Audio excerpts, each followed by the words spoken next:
আকাশবাণী আগরতলা। স্থানীয় সংবাদ পড়ছি লক্ষণ কুমার ঘটক। এখনকার বিশেষ বিশেষ খবর হলো, মুখ্যমন্ত্রী অধ্যাপক ডাক্তার মানিক সাহা সংবাদ মাধ্যমে তথ্যনিষ্ঠ ও সঠিক সংবাদ পরিবেশনের উপর গুরুত্ব আরোপ করেছেন।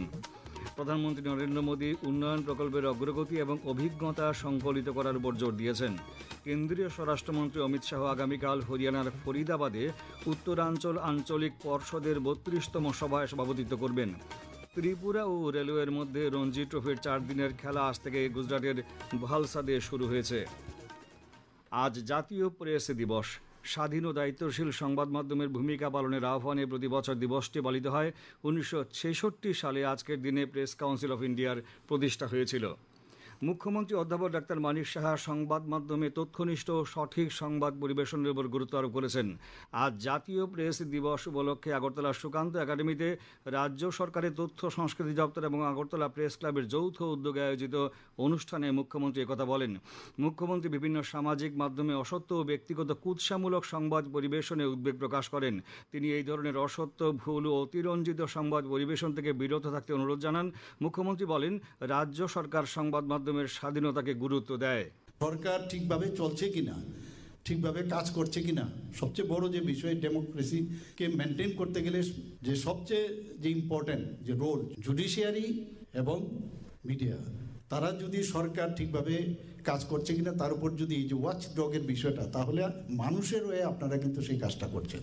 সাংবাদিকদের কিন্তু রাজনৈতিক, সামাজিক এবং সাংস্কৃতিক যে বিন্যাস, এভাবে যদি আমরা চিন্তা করি, সেটাকে কিন্তু একসাথে রাখে, তাকে সুসংহত রাখাটাও কিন্তু আপনাদের কাজ। অনুষ্ঠানে ত্রিপুরা মানবাধিকার কমিশনের চেয়ারম্যান অবসরপ্রাপ্ত বিচারপতি অরিন্দম লোধ সংবাদ পরিবেশনের সাংবিধানিক পরিধি, নীতিবোধ ও শিষ্টাচার রক্ষা করে চলার উপর গুরুত্ব দেন। অনুষ্ঠানে আলোচনা করেন তথ্য সংস্কৃতি সচিব ডক্টর পি কে চক্রবর্তী, বিশিষ্ট সাংবাদিক মানস পাল, আগরতলা প্রেস ক্লাবের সভাপতি প্রণব সরকার, বিশিষ্ট সাংবাদিক সানি দেবরায়। অনুষ্ঠানে রাজ্যের 2 সাংবাদিক অনুপম ভট্টাচার্য, প্রাণময় সাহাকে সংবর্ধনা জানানো হয়। সংবর্ধনা হিসেবে মুখ্যমন্ত্রী তাদের হাতে ফলক, মানপত্র ও নগদ অর্থ তুলে দেন। উপরাষ্ট্রপতি সিপি রাধাকৃষ্ণন তরুণদের মধ্যে আশাবাদ জাগিয়ে তোলার জন্য দেশের ইতিবাচক অগ্রগতি তুলে ধরতে মিডিয়ার গুরুত্বপূর্ণ ভূমিকার উপর গুরুত্ব আরোপ করেছেন।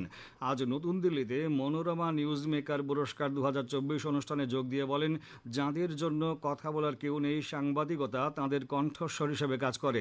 তিনি জনসাধারণের মধ্যে সচেতনতা সৃষ্টির মাধ্যমে মাদকমুক্ত সমাজ গঠনে সংবাদ মাধ্যমের গুরুত্বপূর্ণ ভূমিকার কথা তুলে ধরেন।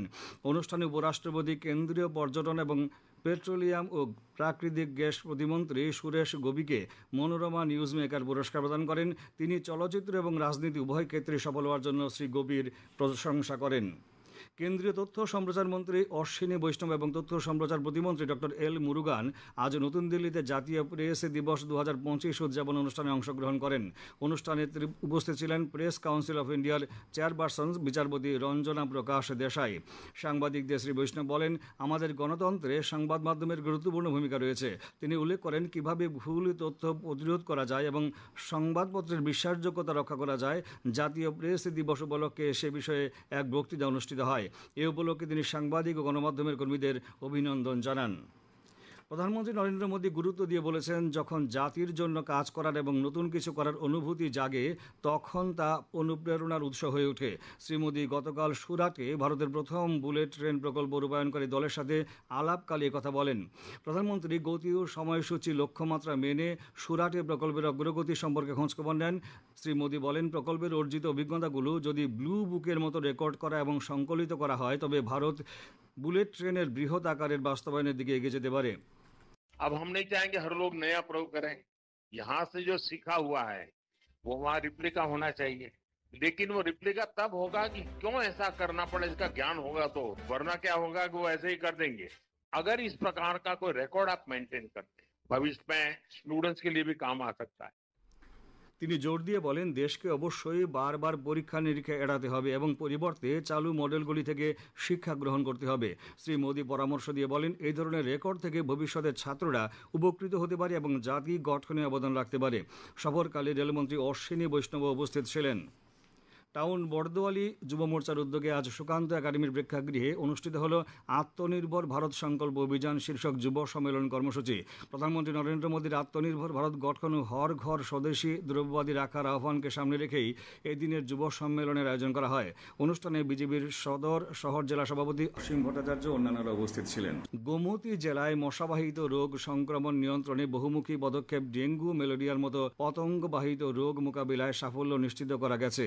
চলতি বছরে জেলায় এই ধরনের রোগে মৃত্যুর ঘটনা নেই বলে জানিয়েছে জেলার মুখ্য স্বাস্থ্য আধিকারিকের কার্যালয়। একটি প্রতিবেদন। ব্যাপক পরীক্ষা, নির্দিষ্ট লক্ষ্যকেন্দ্রিক কীটনাশক প্রয়োগ, নিবিড় জনসচেতনতা তৈরির মতো বিভিন্ন জনস্বাস্থ্য সংক্রান্ত কৌশল গোমতী জেলায় মশাবাহিত রোগ নিয়ন্ত্রণে চলতি বছরে সাফল্য এনে দিয়েছে। জেলার সর্বত্র কার্যকর কীটনাশক সাইক্লোথ্রিন 2 দফায় ছড়ানো হয়েছে। 14টি দল এই কীটনাশক ছড়ানোর কাজ করেছে বিগত মে এবং সেপ্টেম্বর মাসে। জাতীয় স্বাস্থ্য মিশনের সহায়তায় স্বাস্থ্য ও পরিবার কল্যাণ দপ্তর চিহ্নিত রোগীদের দ্রুত চিকিৎসার ব্যবস্থা করেছে। ডেঙ্গু ম্যালেরিয়ার 2 রোগের ক্ষেত্রেই তথ্য প্রচার করতে রাজ্য স্বাস্থ্য মিশনের সমর্পিত প্রচার যান বর্তমানে গোটা জেলায় প্রচারের কাজ চালিয়ে যাচ্ছে। এক্ষেত্রে আরও বেশি মাত্রায় সহযোগিতার ব্যাপারেও জেলার মুখ্য স্বাস্থ্য আধিকারিকের কার্যালয় থেকে আহ্বান জানানো হয়েছে। আর এই সমবেত প্রক্রিয়ার সাফল্য বলা যেতে পারে চলতি বছরে পতঙ্গবাহিত রোগে মৃত্যুর হার শূন্যে নামিয়ে আনা। সংবাদ কক্ষ থেকে সুমন ভট্টাচার্য, আকাশবাণী, আগরতলা। এ খবর শুনছেন আকাশবাণী আগরতলা কেন্দ্র থেকে। কেন্দ্রীয় স্বরাষ্ট্রমন্ত্রী অমিত শাহ আগামীকাল হরিয়ানার ফরিদাবাদে উত্তরাঞ্চল আঞ্চলিক পরিষদের 32তম সভায় সভাপতিত্ব করবেন। বৈঠকে আঞ্চলিক ও জাতীয় প্রাসঙ্গিক বিষয়গুলি নিয়ে আলোচনা হবে। হরিয়ানা, হিমাচল প্রদেশ, পাঞ্জাব, রাজস্থান, দিল্লি, জম্মু ও কাশ্মীর, লাদাখ এবং চণ্ডীগড়ের উচ্চস্তরীয় আধিকারিকরা অংশ নেবেন। রাজ্য পুনর্গঠন আইন 1956 অধীনে গঠিত আঞ্চলিক পর্ষদগুলি একাধিক রাজ্যের সাথে জড়িত বিষয়গুলিকে মোকাবিলা করার জন্য উপদেষ্টা সংস্থা হিসেবে কাজ করে। গত 11 বছরে বিভিন্ন আঞ্চলিক পর্ষদ এবং তাদের স্থায়ী কমিটির মোট 63টি সভা অনুষ্ঠিত হয়েছে। পশ্চিম জেলাভিত্তিক যুব উৎসব ও বিজ্ঞান মেলা আজ সূর্যমণিনগর উচ্চতর মাধ্যমিক বিদ্যালয়ে অনুষ্ঠিত হয়। যুব বিষয়ক ক্রীড়া দপ্তর এবং পশ্চিম ত্রিপুরা জেলা পরিষদের উদ্যোগে অনুষ্ঠিত এই মেলার উদ্বোধন করেন সাংসদ রাজীব ভট্টাচার্য।